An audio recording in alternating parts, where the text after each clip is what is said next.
Hello সবাইকে, অনেকদিন পর ল্যাদ খেতে খেতে চলে এলাম।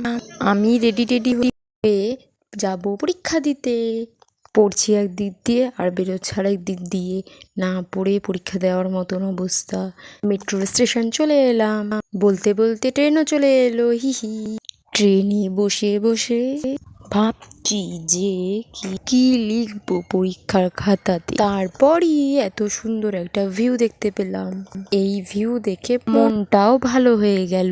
দেখতে দেখতে আমি পৌঁছেও গেলাম কালীঘাটে।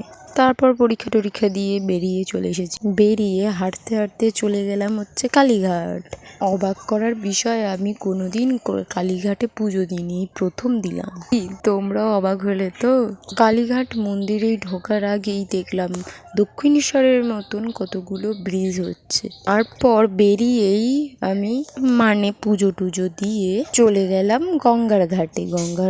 গঙ্গার ঘাটে আমি এই মূর্তিটাকে দেখে ভেবেছিলাম বেহুলা লক্ষ্মীন্দর। তারপরই জানতে পারি সতী সাবিত্রী। তারপর গঙ্গার ঘাটটা দেখলাম, সুন্দর ভিউ ছিল। দেখে টেকে নিয়ে আমরা বাড়ি চলে এলাম। তো ভিডিওটা ভালো লাগলে লাইক, কমেন্ট, সাবস্ক্রাইব করে দিও প্লিজ। বাই।